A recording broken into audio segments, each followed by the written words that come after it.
The Taste of Extinction.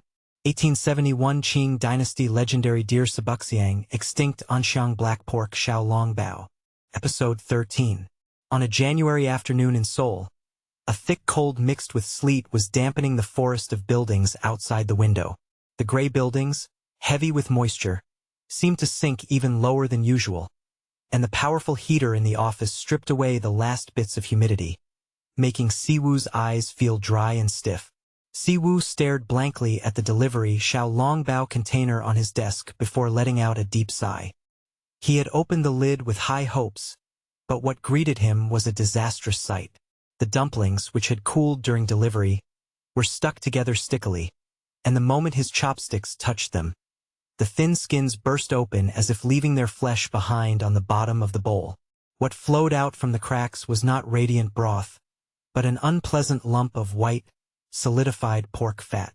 Siwoo put a cold dumpling in his mouth, but what touched his tongue was not savory richness, but a fishy smell mixed with the scent of animal feed.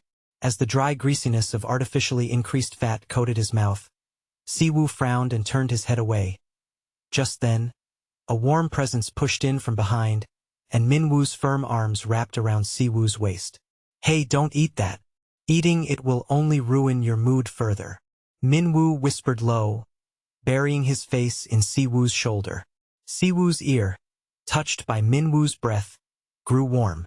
Minwoo gently stroked the back of Siwoo's hand and interlaced their fingers. "Look at this, it's as rubbery as an elastic band because it's cold.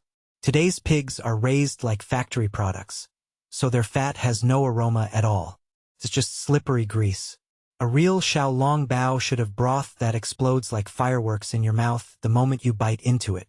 Do you know how thin your face has become because you haven't eaten properly since yesterday?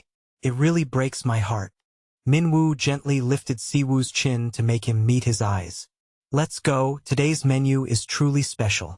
I've secured legendary meat and marrow that only ancient Chinese emperors kept hidden for themselves. I'll definitely revive your appetite today. Get up quickly." The two headed straight to the fourth basement floor of the terminal. As they boarded the space-time capsule, blue photons swirled and AI Lewis appeared. Today, Lewis was wearing a splendid embroidered official robe in the style of a Qing Dynasty imperial chef, leaning back in his chair arrogantly while snapping his ivory fan shut. "Oh dear, Mr. Siwoo has eaten something strange again. I heard you were chewing on a lump of flour that suffocated in a delivery container? Mr. Siwoo, that sort of thing isn't food, it's just protein waste. And you, Mr. Minwoo, how could you let your precious one eat such a thing? Is that all the taste you have?" Lewis fanned himself open with a flourish and projected a map of Nanhazi, an imperial hunting ground near Beijing in the 1890s. Today's destination is Nanhazi in Beijing. It's a mistake to think of it as just a hunting ground.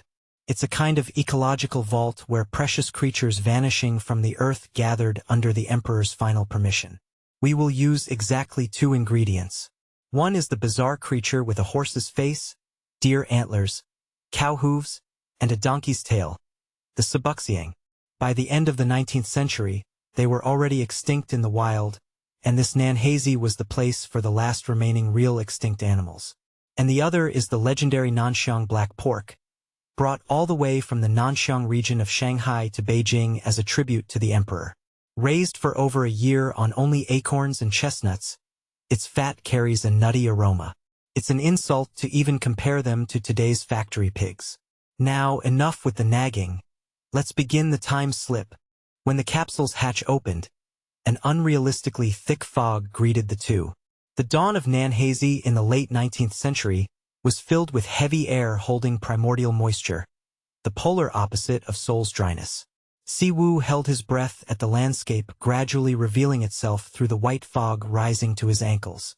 In the distance, through the reed beds, a massive herd of Sibuxiang moved leisurely as if walking on water. The sound of their splayed, cow-like hooves gripping the mud echoed regularly. Thud, thud. And at their feet, stiff-haired and sturdy-bodied Nanxiang black pigs roamed the misty wetlands. These creatures, having crossed thousands of miles from Shanghai, were continuing their maturation of flavor for the emperor by digging up wild chestnuts and aquatic plants around the wetlands.